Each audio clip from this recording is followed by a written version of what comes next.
that was when the ghost appeared.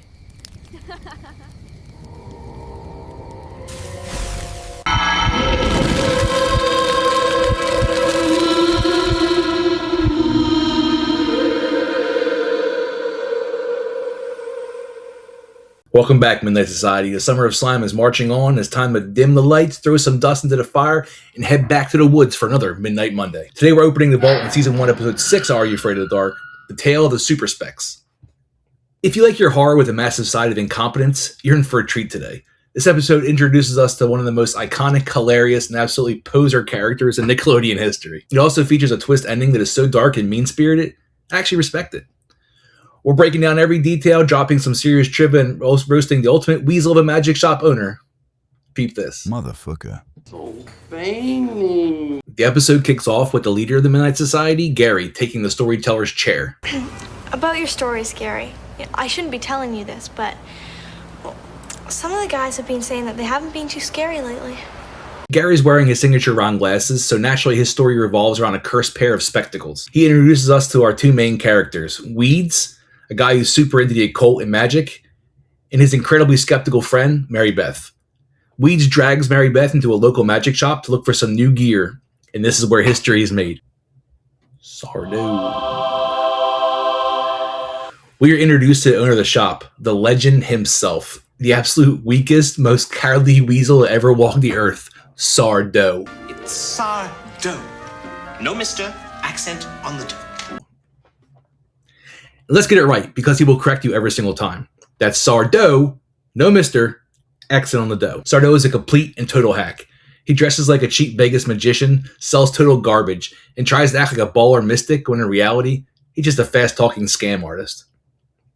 Mary Beth finds a pair of weird dusty glasses, the Super Specs, in a bin. Sardo clearly has no idea what they are, but because he's a massive tool, he pretends they're a rare artifact and overcharges her for them, of course. And the magic powder that Weeds puts on them somehow makes them magical.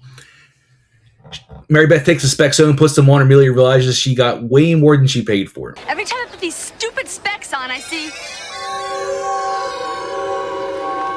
She's there. Look by the tree. When she looks through the lenses, she starts seeing these terrifying, faceless figures dressed in all black, lurking in the background of her normal life. They're playing basketball on the court, they're standing in her bedroom, they're everywhere.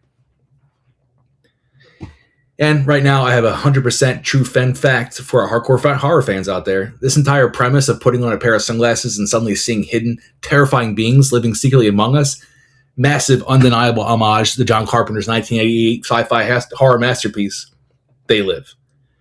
Doing a kid-friendly version is hella tight, and it proves the writers of the show actually knew their horror history. Weeds thinks Mary Beth completely losing her mind until he puts the specs on and sees the figures too. They realize these beings are from another dimension, and the universes are slowly bleeding together.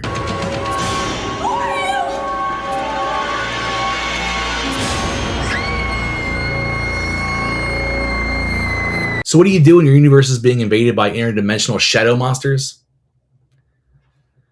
You go back to the guy who sold you the cursed item.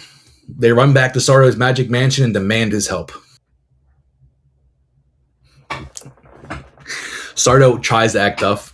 He tries to act like he's got this completely under control. He starts spouting off fake magical mumbo-jumbo. But the second the lights in the shop start flickering and the store begins to shake, his tough guy act instantly crumbles.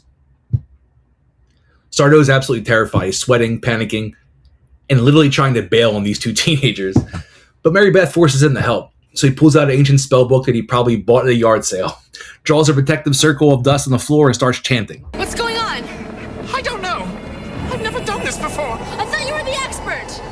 Do something. The shadowy figures fully breach the real world. The ceremony they conduct at their house ends up tragic, of course, because Sardo doesn't know what the hell he's doing.